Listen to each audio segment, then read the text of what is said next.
special report from KOB Television. The National Aeronautics and Space Agency quotes officials as saying that the asteroid now entering our portion of the solar system poses no threat to Earth.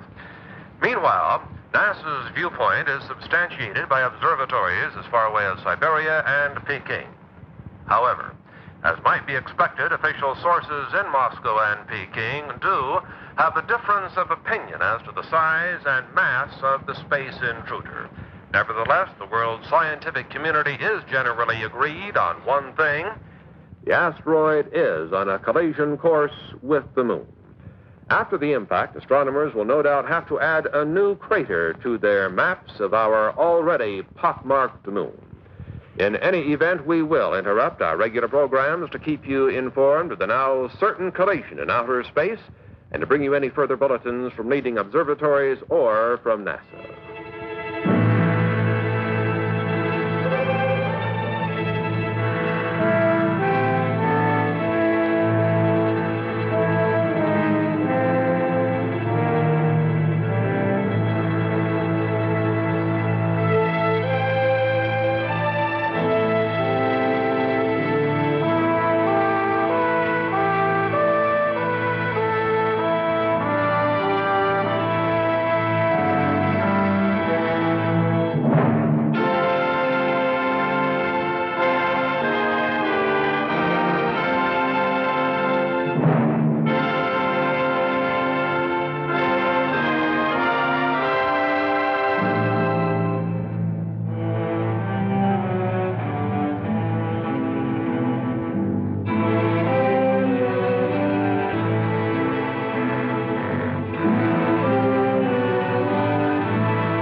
Hi, Paul.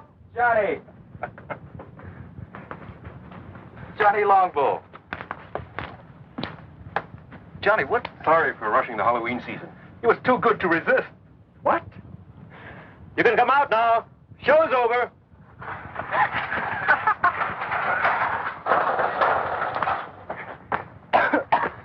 Count Dracula at your service. And better known on campus as Bud Keeler and Janet Price. Hi, do forgive us.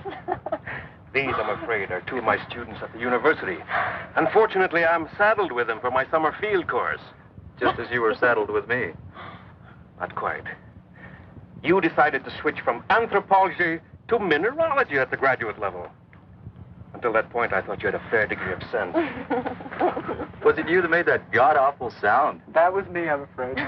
He also does bird calls, but don't get him started. Janet, like I keep telling you, An anthropology major these days should have more than one talent. That's a talent? Bird call?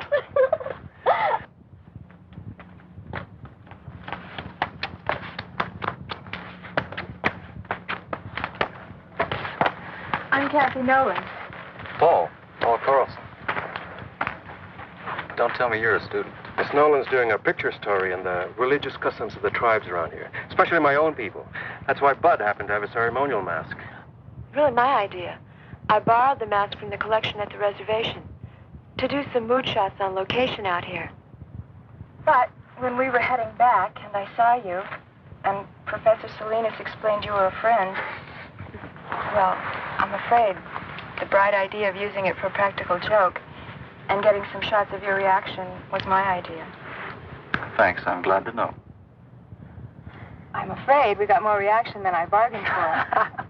I won't use the shot. That's a promise. Am I forgiven? Of course, Miss Nolan. Kathy to my friends. We are friends. We are, Kathy. We were just on our way to Professor Salinas' place at the reservation. He's promised us an authentic Indian supper. Won't you join us? I'd like to, if it's all right with Johnny Longbow. It's all right with me, no problem at all. Just follow my car. Why do you call him Johnny Longbow? Well, it's his Indian name, his tribal one. It translates warrior's bow that reaches long to its mark.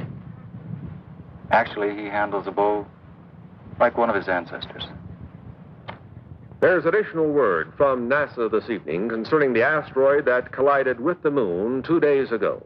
Radio telemetry from the seismometers planted on the moon's surface in previous Apollo missions have recorded the shock of the impact as beyond the end of the Richter scale.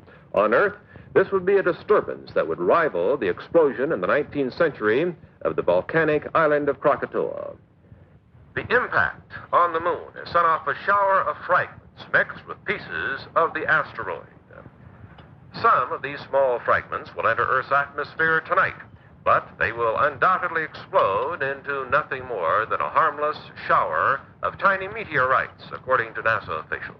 The greatest concentration of this meteor shower will be over the southwest region of the United States.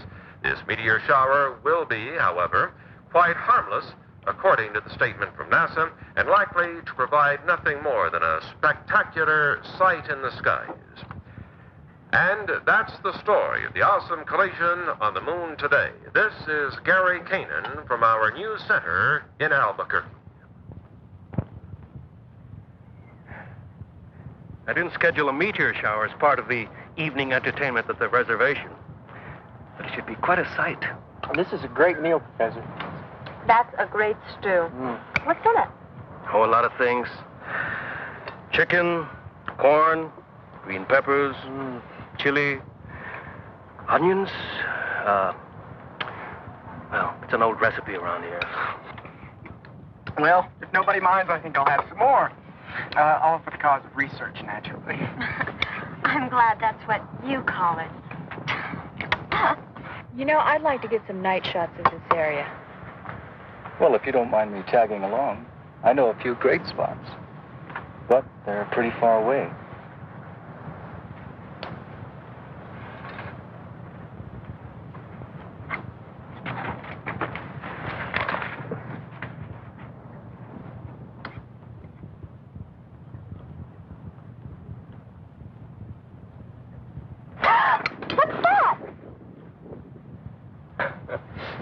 That is a lizard.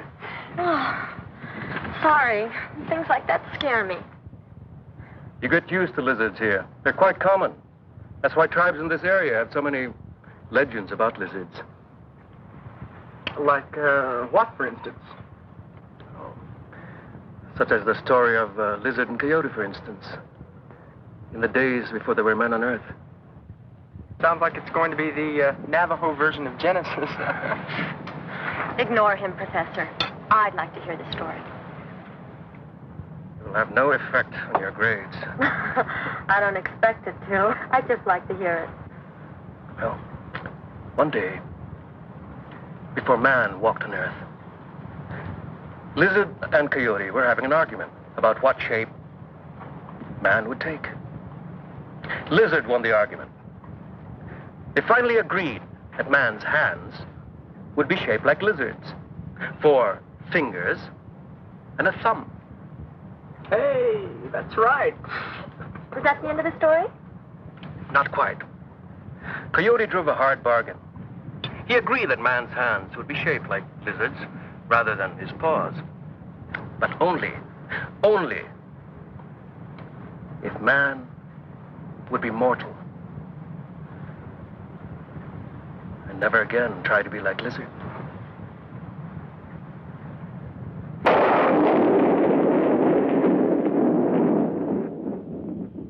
You see quite a distance up here.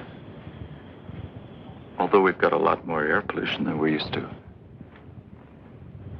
That's Albuquerque over there. And that road leads to Santa Fe, northeast. And the river's over there. Paul, where are we exactly?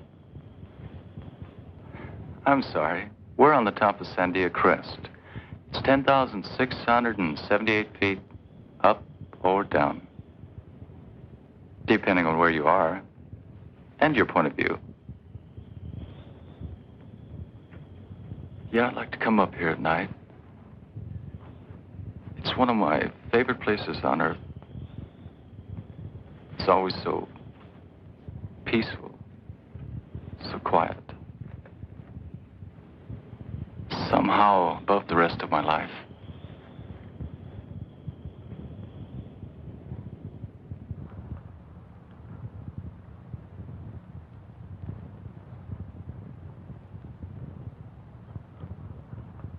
Right on schedule.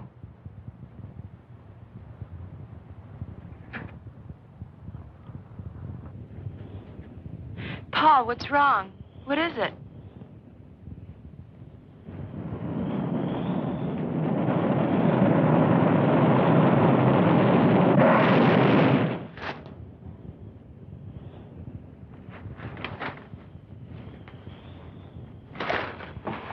Paul, are you all right? What happened? A meteorite. A lunar meteorite. A meteorite? We heard about it earlier on TV. Yes, but here? Oh, we're right in the area where they're due to fall. I guess we can consider ourselves lucky.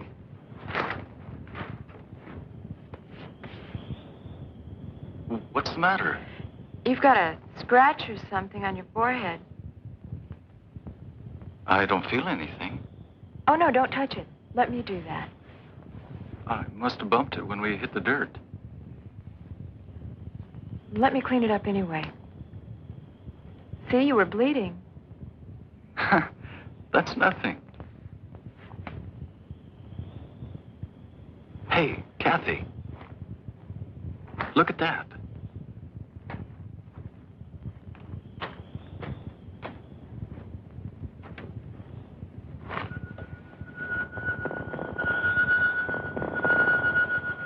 That'll make a great souvenir. My own personal moon rock.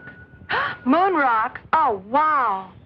Did I say something wrong? No, but you just reminded me. I'm supposed to go into town tomorrow. There's a NASA exhibit at the university, and I'm supposed to cover it. That's a great idea. We'll go to the exhibit, then we'll have some supper, then we'll go out afterwards. Just in case the moon rock hasn't cooled off.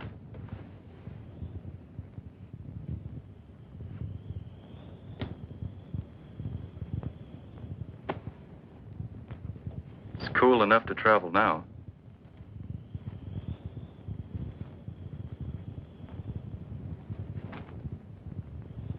Have you got a first aid kit in that bag?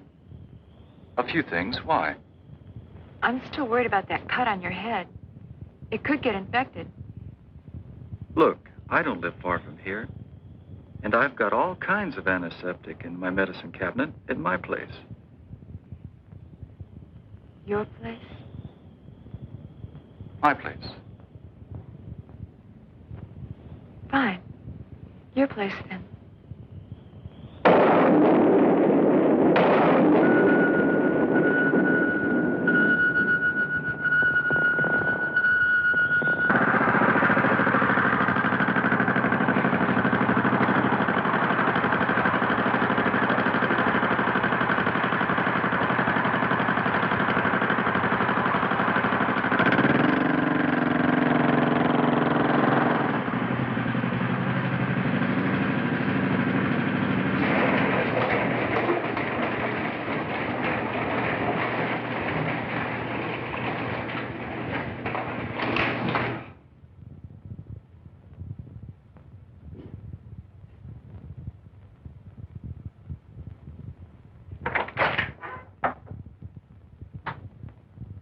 I gather nobody's home.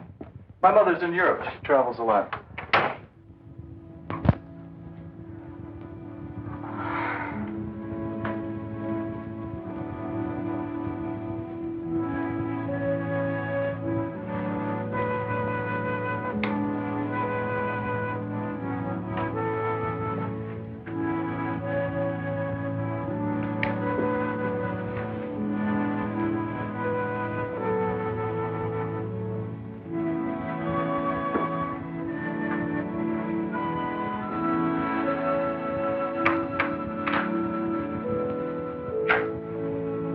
Now that the real Paul Carlson has stood up, what do you think? I think you've spent a lot of your life being lonely. When your parents are divorced, you get used to it. I'd like you to meet a friend of mine.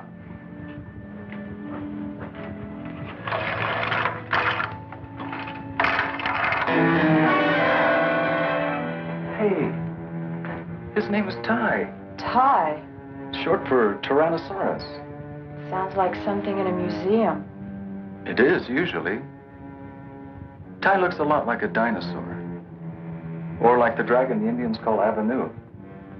Thank you for introducing me to your friend. Well, I hope he didn't frighten you. Paul. It's us I'm really frightened about. Kathy.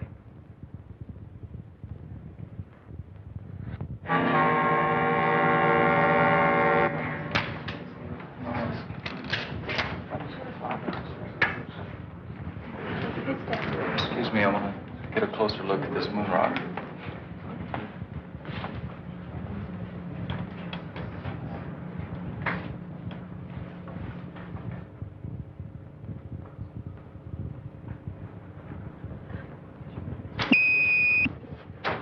Paul! Paul, what happened?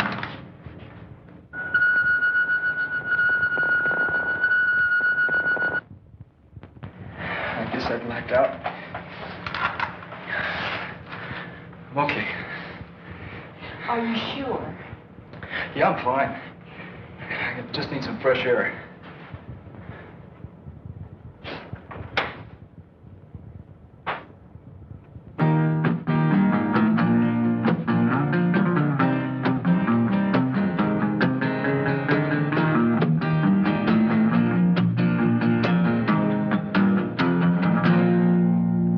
My voice been getting froggy. I've been smoking too damn much.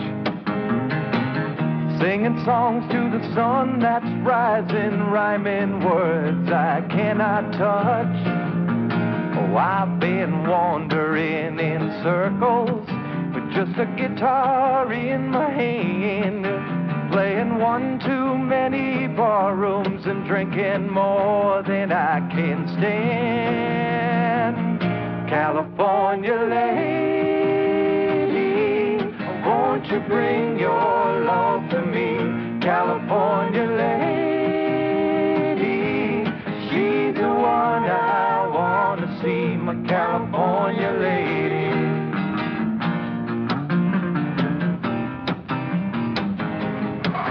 Do a lot better off if we take you home. Like now. Johnny's right, Paul. You're going home.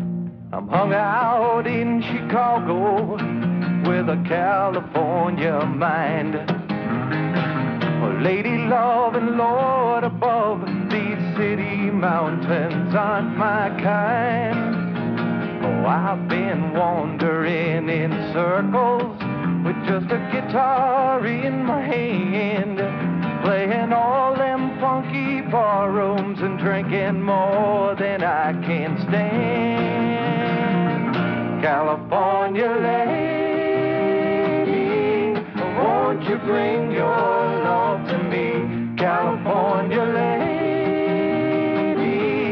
she's the one I wanna see. My California lady, my California lady, my California lady.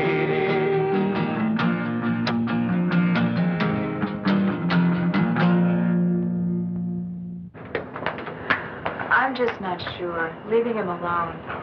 It's the best way. Paul's still learning a lot of things. Such as?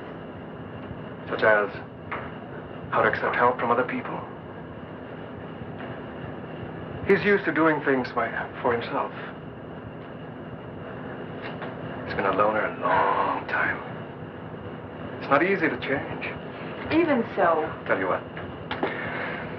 If Paul calls me during the night, I'll call you and come pick you up. How's that? I'll buy that.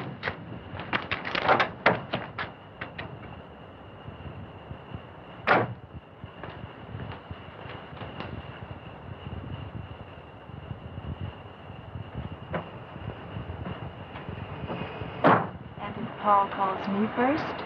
Yes.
That concludes the national news.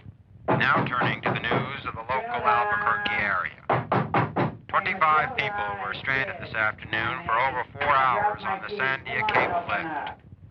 The lift was halted due to a severe thunder and lightning storm which swept through the Sandia Range at approximately 2 o'clock this afternoon. No major injuries were reported, although 7 people did request hospitalization. Also stranded at Thompson Crest were some 300 people who were vacationing. Oh, go to hell, Sid. I told you what was going to happen when you came home again from that bowling alley drunk. I'm going to bed. And you can just sleep it off out there. Go to hell.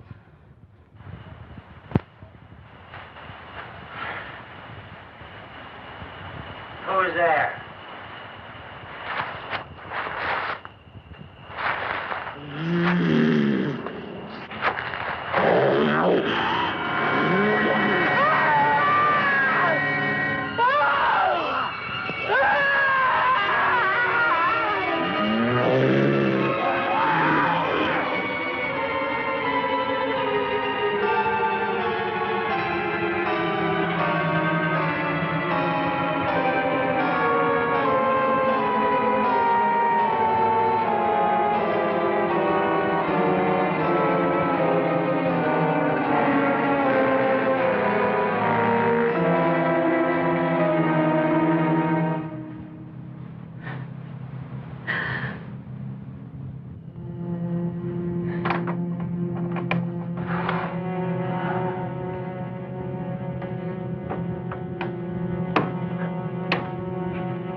Thanks, Kramer, for bringing the professor. Well, Mark? What happened here? A killing. A messy one. The medical examiner's report being phoned in? I'll make sure I'll have a copy at your desk when you get back, Evan. Good. Let me have copies of the other reports, too. All of them. Yes, sir. Fine. Check in the house and see if you can lend a hand. Now I'll tell you why, exactly why I asked you here. I was wondering. It sounded urgent. It's because I need an opinion from you. My field isn't medicine. You know that, Mark. I know. Well, what then?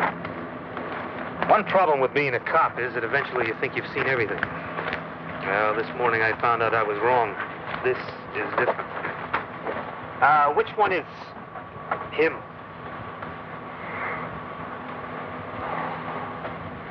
The woman had a weak heart, and what she saw when she opened the door apparently finished her. There's no report of any violence on her. But take a look at the man. What kind of thing would cut up someone like that? Could have been a mountain lion, Mac. No, Johnny. Not that easy. I'll show you something one of my men found at the back of the house.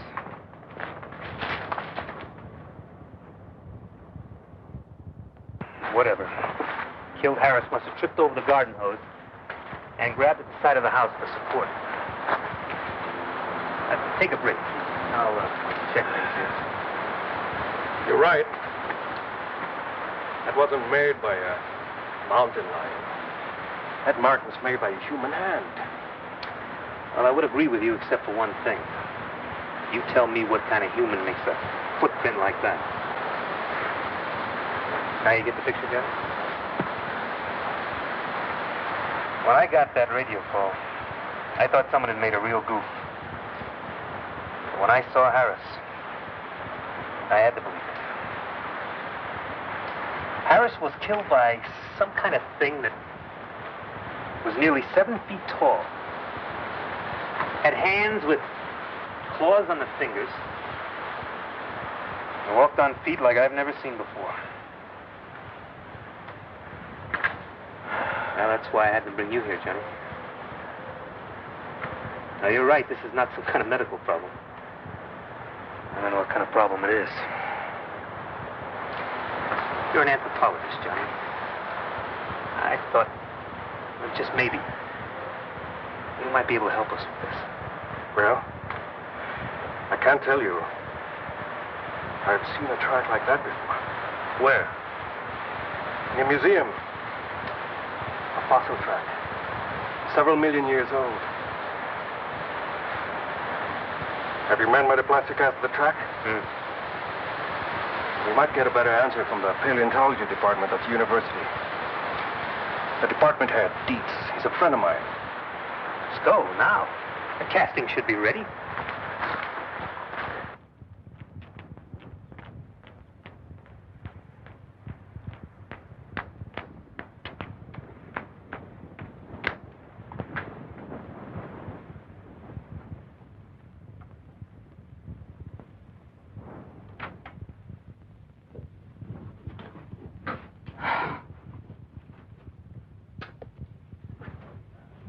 Wake up.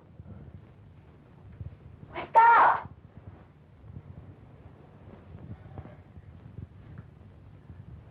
I decided to make breakfast for us while you hit the shower. Paul! I agree with Professor Salinas. Your casting here is that of the left hind foot of some form of reptile, some very, very large lizard. I still can't believe that there are lizards that big in New Mexico, or anywhere else for that matter. Sorry, Captain McCabe, you're wrong about that. There is a lizard we call Varnus comodensis. There's some photos of him over in the paleontology lab, who grows to be all of 10 feet long. He's quite a fellow. The Indonesians call him the Komodo dragon. Gene, is it possible that one of these lizards is here? Somehow. I don't think so. And if there were one somehow on the loose, it wouldn't be what you're looking for. The Komodo dragon walks on 4 feet.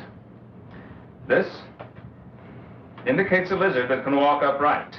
Some form of reptile closely related to the Tyrannosaurus rex.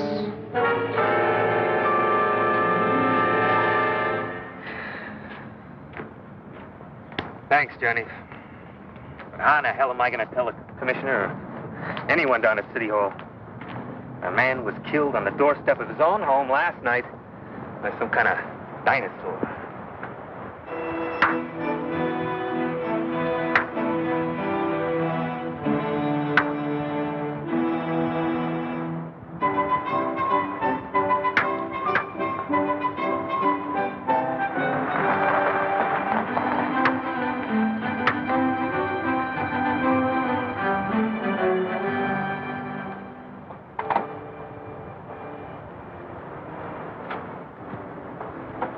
How do you feel today, Paul? Oh, a lot better than yesterday. Hi. Hi. Hey, they're pretty good. But you should see Johnny work with the bow. Our scholarly anthropologist here was the conference archery champ in college. I've seen his trophies. How about a little demonstration for our captain? All right. Come on, Johnny Longbow. I'd like to see you live up to your name.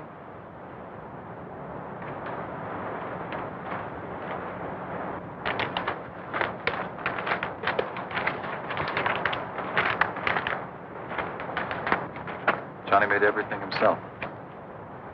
Even the arrowheads. Everything is authentic Indian.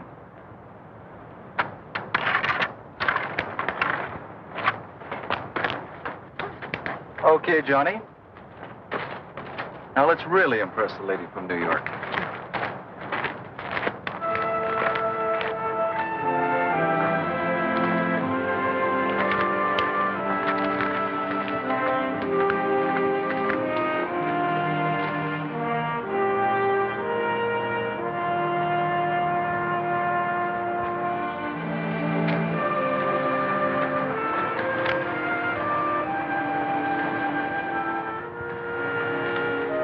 Hold this.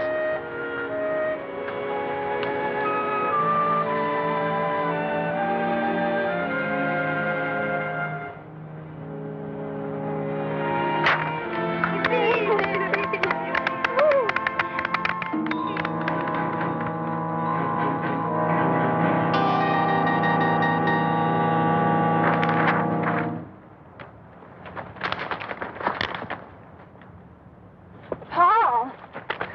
I think he overdid it by coming out here today. Better get him home, Kathy.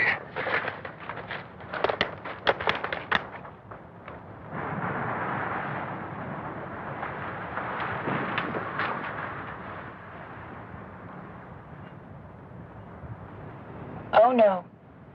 You're not talking me out of it this time. I'm staying. You need looking after. Did you take the aspirins? Yes, Master. There. That's better. Dark and restful. You should be able to sleep now. If you should need anything, I'll be right in the den, okay? Okay.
Open it.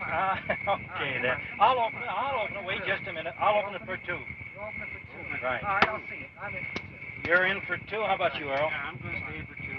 Okay. How many cards? I'll take a pair. A pair will never win this game. A pair will never win this game, friend. I'm going to say same thing as he does. Same thing. Okay. Two for you and two winning cards for the big winner of the night. Okay?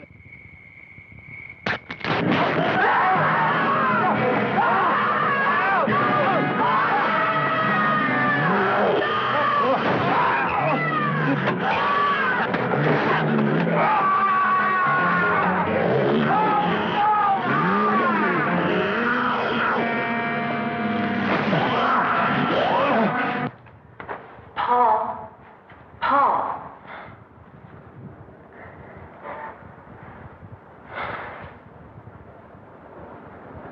When I woke up and couldn't find you anywhere in the house, I got so worried. What are you doing out here?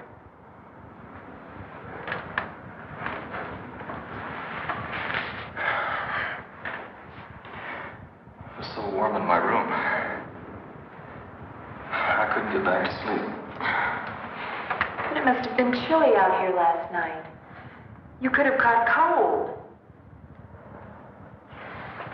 All you men are alike. Sometimes you act like such big babies. Come on. I'll make you some breakfast. He was still alive when we found them.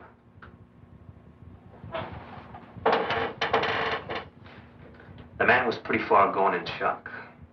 But he did manage to say something about a lizard. A big lizard. A big lizard that walked like a man. Seems to me I've heard that expression before. Maybe. Something your friend Dietz said about a dinosaur? The Tyrannosaurus. Well, now there have been discoveries of supposedly extinct creatures dating back to the dinosaur age. Ancient life forms that are still alive today.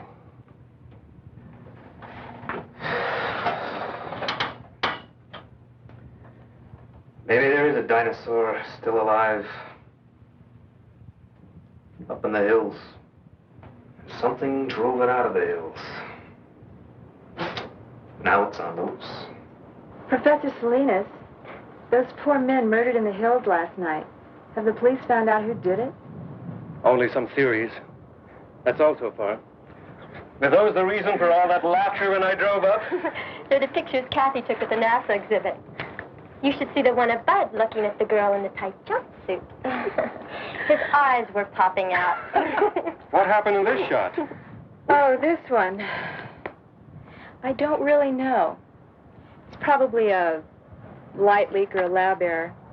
It's on the original transparency, too. I was going to check with the lab in town later. How is he, by the way? Paul? He seemed a little better when Janet and Bud called for me before, but he still had a headache. I'm worried about him. Those headaches he's been having. He's been having those headaches since the day after that meteor shower. Didn't you tell me he hit his head in the ground that night? When he tried to shield you from that meteorite that exploded. That's right. He got a cut on his head. A cut? More like a scratch. Just a little one. It's possible Paul may have gotten more than a scratch. A light concussion, maybe. Then you think... But don't worry. I said it might be a light concussion. It's nothing really serious. I'll tell you what. I'll pick up Paul on my way. Take him to a hospital. St. Joseph's will be the best. They'll do a cranial x-ray, check him out. He'll be back to normal and back to you in no time at all. The lab that did this print, it's near the hospital. I'll have that light streak checked out. Save your trip? Hurry up, Slowpoke. I want to get you off my hands. Then, your lady can take over. Johnny, you're one hell of a guy. White man, speak with forked tongue. Oh, quick, let me write that down. Hurry up with you. I got other things to do. What happened here? Where's Ty? I don't know. He must have broken out the night before last. Something scared him. Maybe the meteor shower.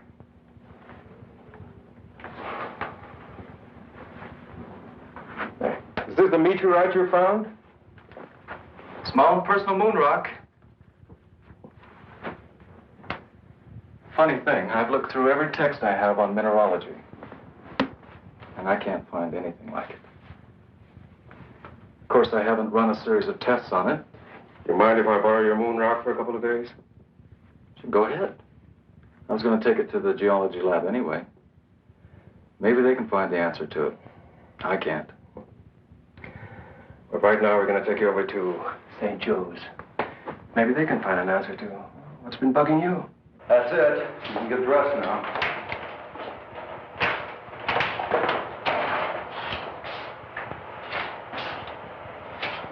I finished with your friend. It'll take about 20 minutes or so to process the plates. Dr. Sutton's expecting you. He left word you to wait in his office. Thanks. How do you feel? Not bad. Good. While you're waiting, I might as well do an errand near here. I'll be back in a little while. No sweat.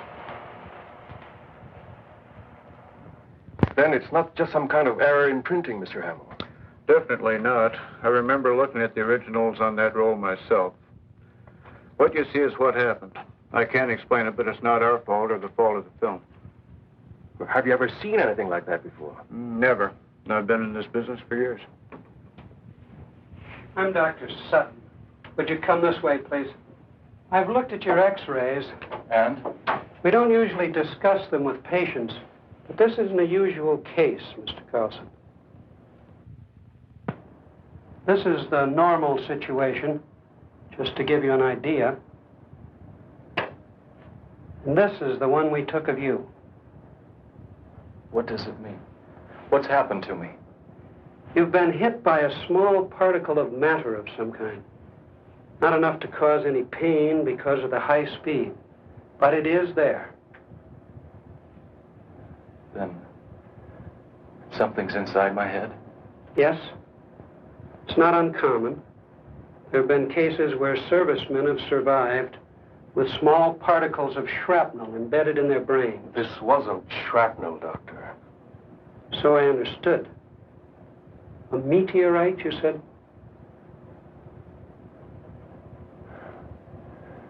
What happens now? Now?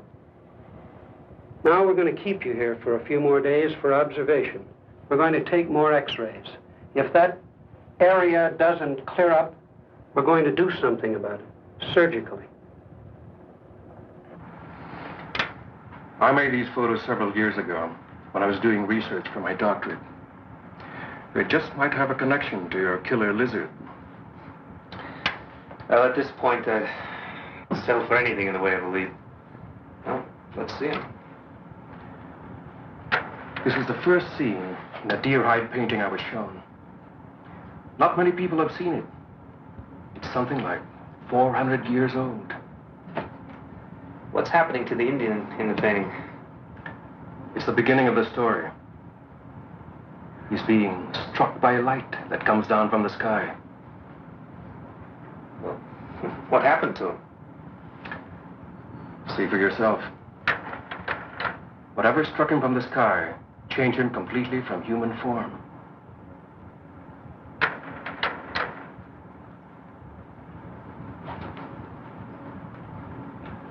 He became a demon lizard monster. Arrows had no effect on him. Well, how'd they get rid of this demon lizard? They didn't, but it died anyway. It was consumed by fire. But where the flames came from, nobody knows.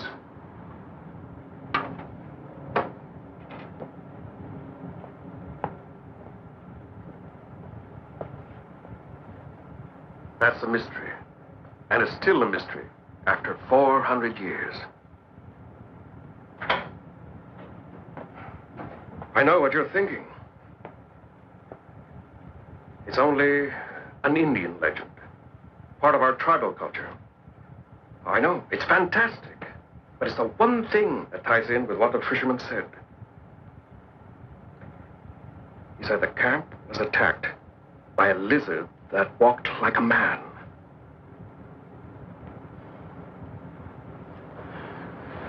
Now, I want your help, Mac.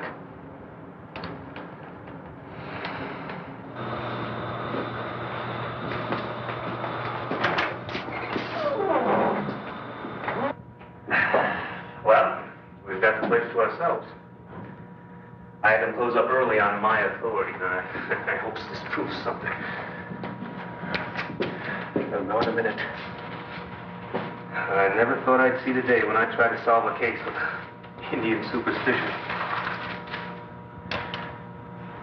We are just about to find out.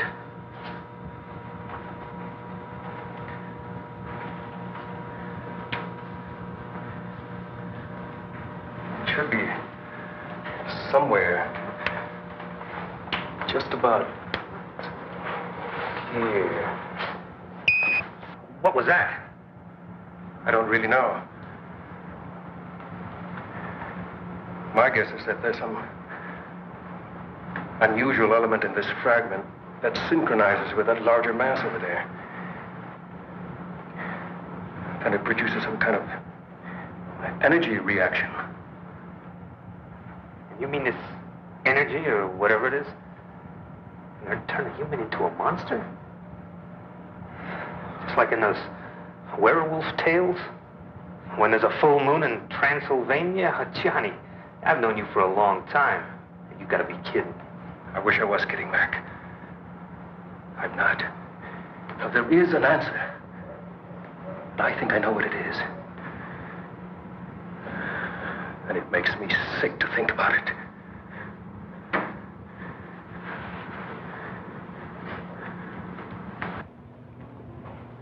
If what you say is true, the X-rays, the way the meteorite reacted, and your Indian legend, then there's something I've got to know for my own peace of mind. Maybe rough. He's right, Paul. Nobody knows what may happen.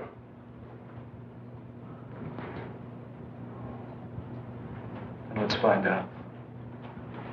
How much time do I have? Be sundown in half an hour. The moon will be up an hour or so after that.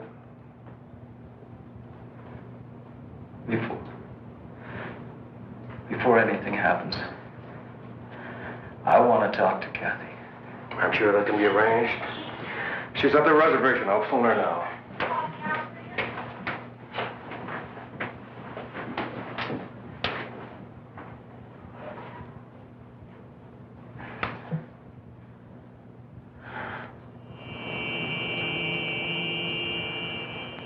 You better give her some idea of what he might have to go through, just to prepare her.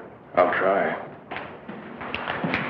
Catherine, I have to talk to you before go in there. We've had to move Paul to another room.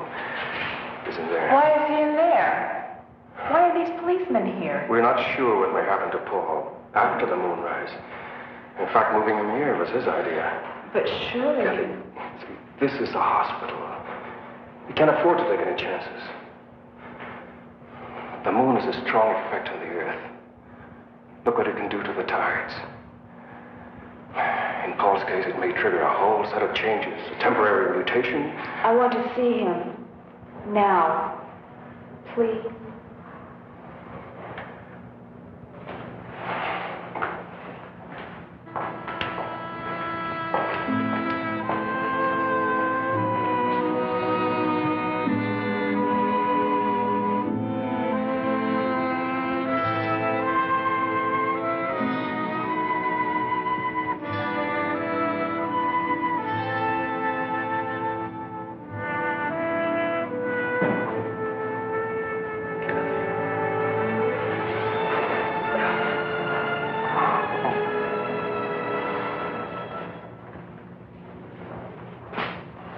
Nearly sundown now. She shouldn't be in there much longer. All right, I'll get her. Kathy? Kathy?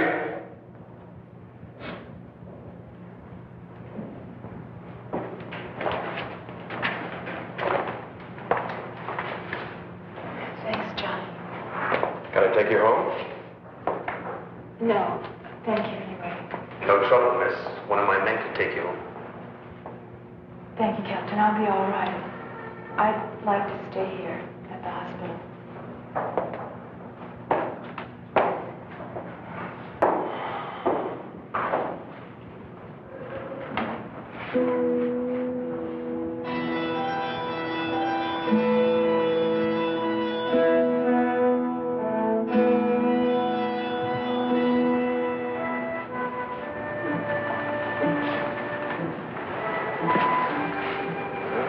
The moon is up now.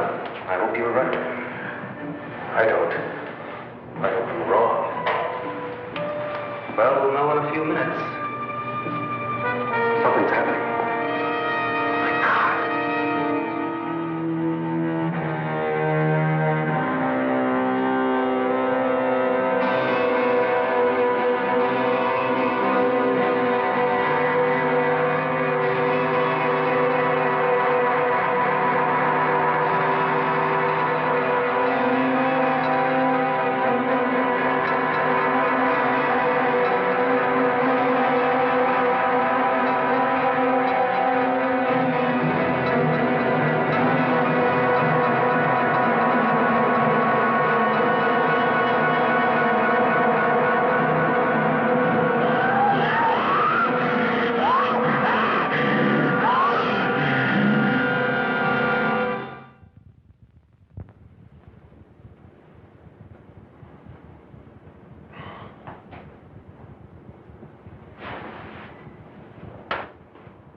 Then it's true. It was me. I killed all those people. It wasn't your fault, son. They won't convict you. They won't even blame you once the people know the facts. We'll soon have you back to normal, Paul. Do I need these now? No. Dr. Sutton's been in touch with NASA about your case. They're sending one of their top lunar scientists and one of the finest brain surgeons in the country. See that particle of meteor in the front part of your brain? It's causing the problem. When it's removed, you won't have a thing to worry about. You can go back to leading your normal life. I'd like to see Kathy. Please.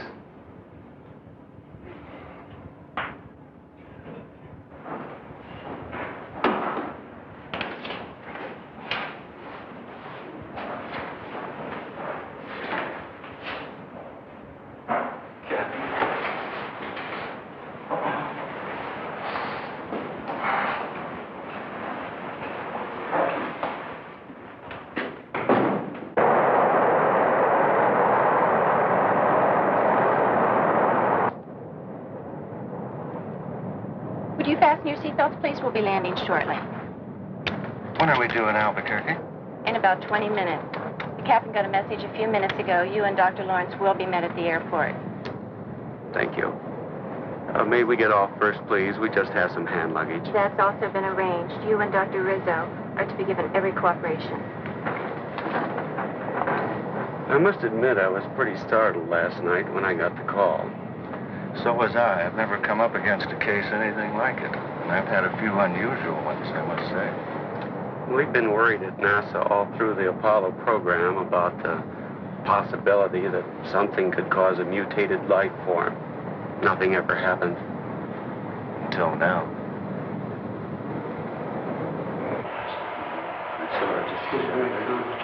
Oh, Paul, this is Dr. Rizzo. How are you, Paul? I'm going to be operating on you in just a little while. Glad to see you. What happens now? We're going to make another set of x-rays just to check on the particle. The new set will give us an exact pinpointing of the spot in the left frontal lobe where it is.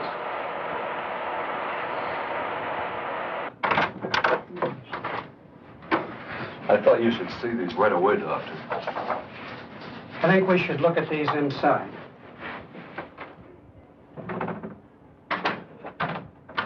What's the matter? I don't know, but I'll try to find out.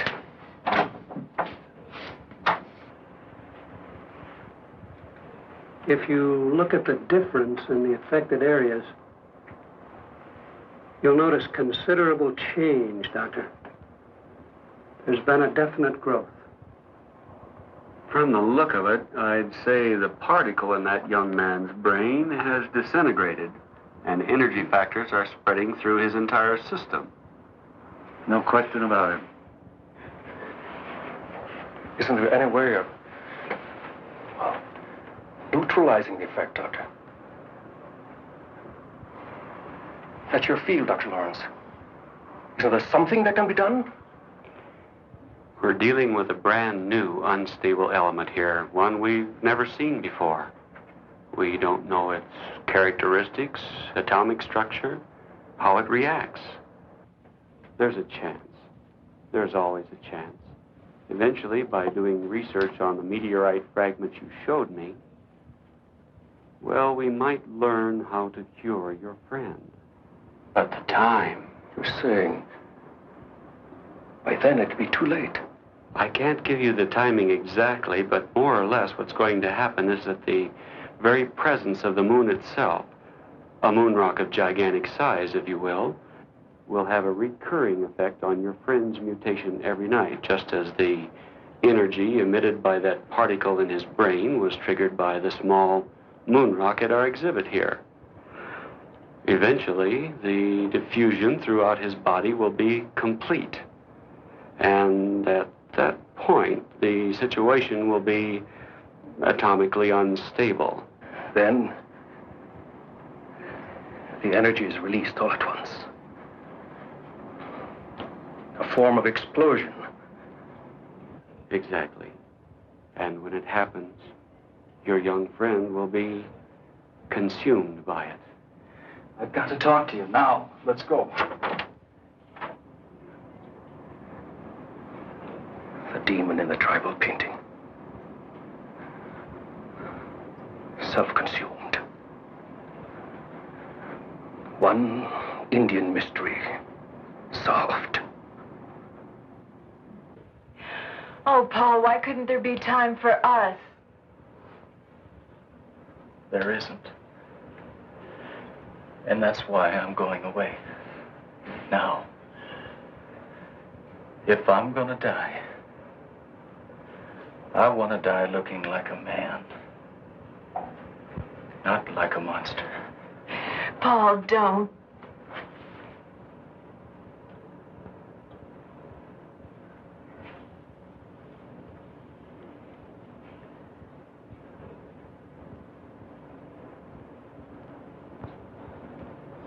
I need a few minutes. I've got to get away from here. Get away where? I don't know. But I can't stand being locked up here again. Will I see you again?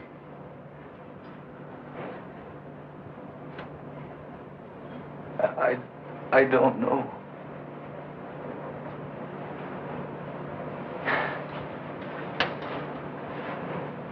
I want you to go back to Dr. Sutton's office. And if anybody asks where I am, I want you to tell them I'm on the roof. That'll keep him busy enough for a few minutes. Long enough for me. I won't do it. Kathy. Please. Do it for my sake. Do it because we love each other.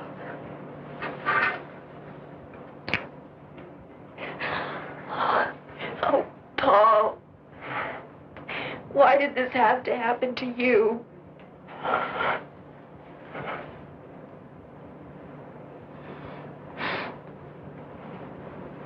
It did happen. That's all I know.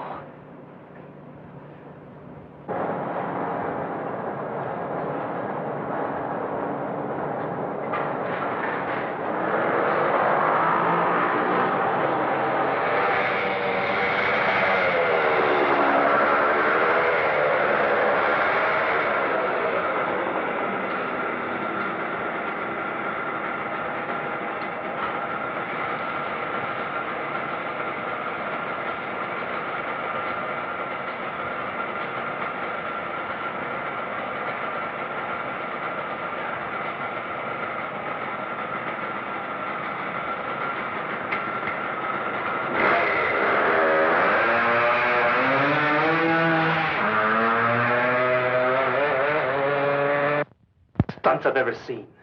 Does that kid think he can get away? He's not trying to get away. You don't understand. You just don't.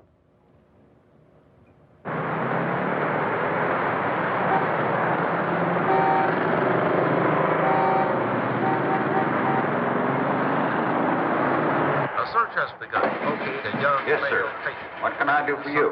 From a serious headache. I'd like Who a escaped a short 12-gauge time ago shotgun from a special and some shells. observation room at Well, we St. have some very nice models just came in. Bulletin was issued Very by nice guns. I'll be glad to authorities show at them. St. Joseph's and by Captain Stuart McCabe, authority of the city's police commissioner. Here's a description of the man being sought, whose name is Paul G. Carlson. He's 24 years old, Caucasian, about 6 feet tall, weighing 160. Brown hair, Here's a nice one. blue eyes, regular features. Carlson was last seen in the vicinity of St. Joseph Hospital.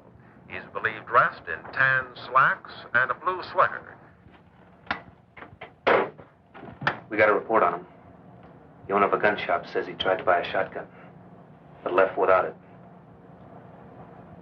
I don't think he wants it as a weapon. He wants to kill himself. Why, Miss Nolan?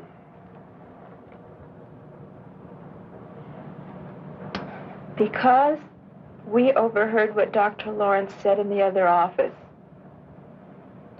That's why. You might be wrong, Mac. He's on a motorcycle. If he wanted to kill himself... No. Crashes don't always kill people. He knows that. Now, he tried to find some way that was fast and foolproof.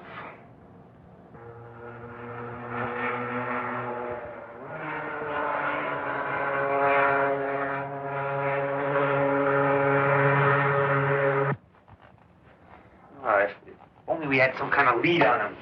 Anything. Yeah, I'd like to come up here at night.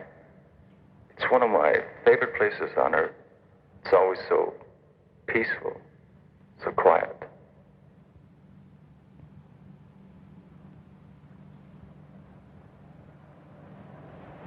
I can't stand this waiting around.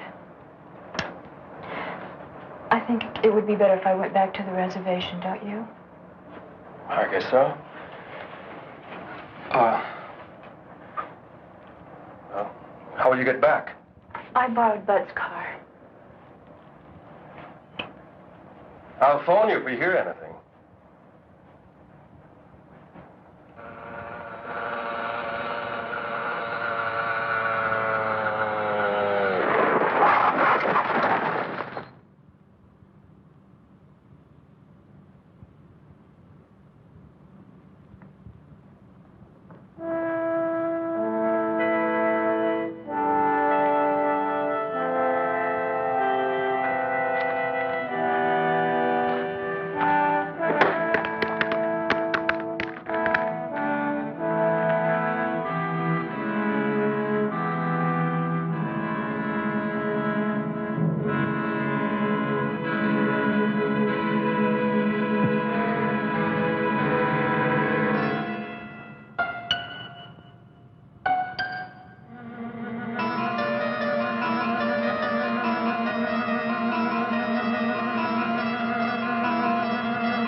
They found the motorcycle. Where? Up in State Road 44. He took a spill. The bike is a wreck. But he'd probably walk away all right. They couldn't find him anywhere around the area. That road leads up to Sandia Crest. Of course, that's gotta be it. Over the years, I got to know Paul pretty well. The one place he went to when he was troubled, the one place where he felt free, was Sandia Crest.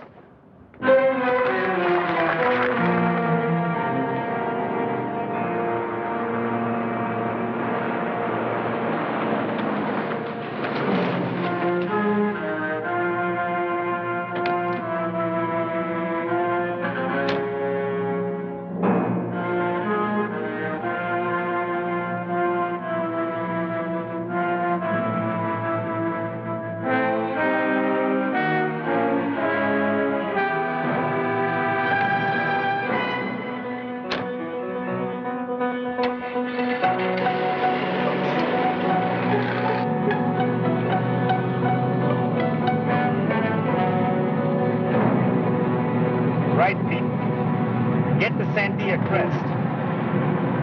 And listen. I want him captured. But no gunplay.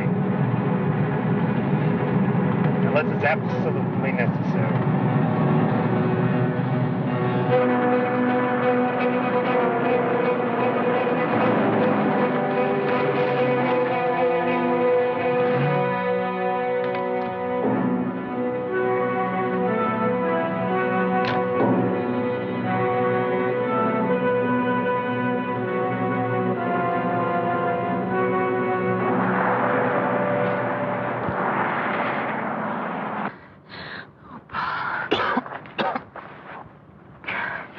Oh, Paul.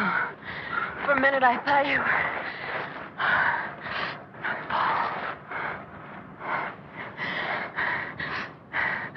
I know what you intend to do, but you mustn't. Please, you can't. Kathy, I don't know how you found me, but you've got to leave now. No, Paul. I want to be with you. You can't stay. The sun's going down. It'll be night soon. If I don't reach the crest before the moon comes up, then you can't stay.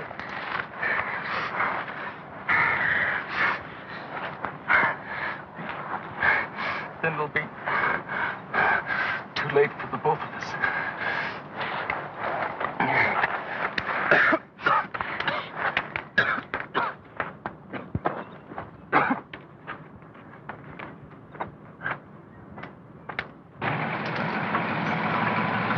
Any sign of them, Pete? No, sir, but we'll keep checking the area. Then you stay put. We'll check down the hill a little further. If anything happens, call me fast. Yes, sir.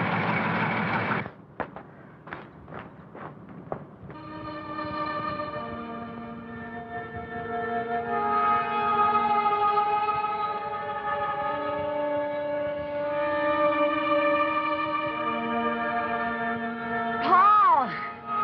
Paul, help me! Paul! Paul, please! Help me, Paul, please help me. Help me! Oh, Paul! Paul! Paul, help me! Paul! Paul!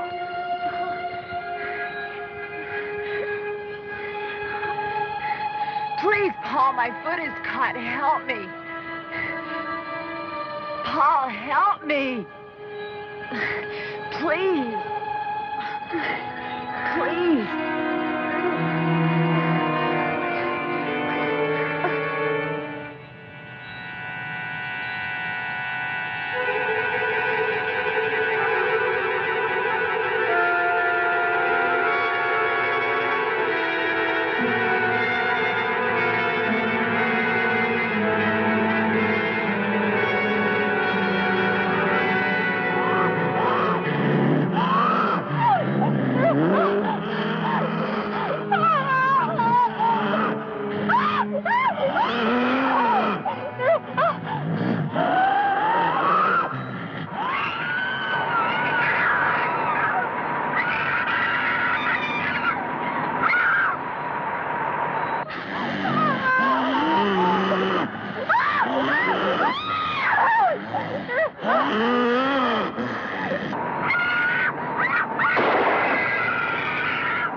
What happened? Where's Paul? He got away. 2 more men dead. Oh, God. It's too late to help. Not now. It's got to be stopped before there's any more killing.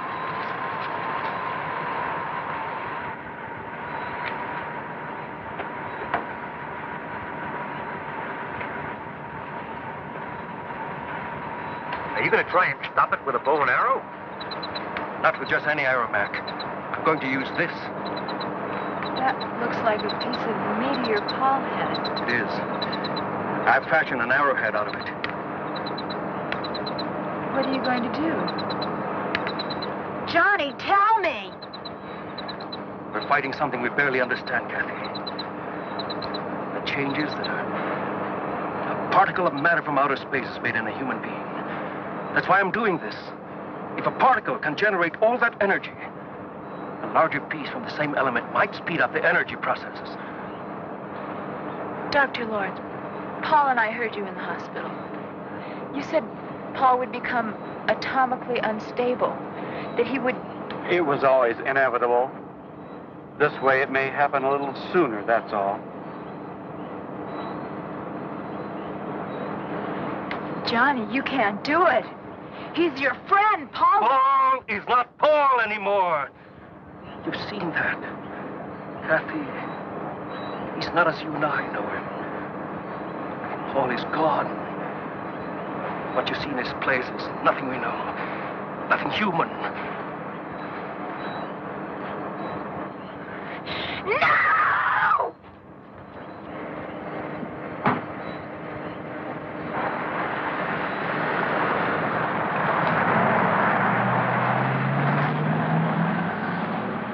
That poor kid. He's had a rough time.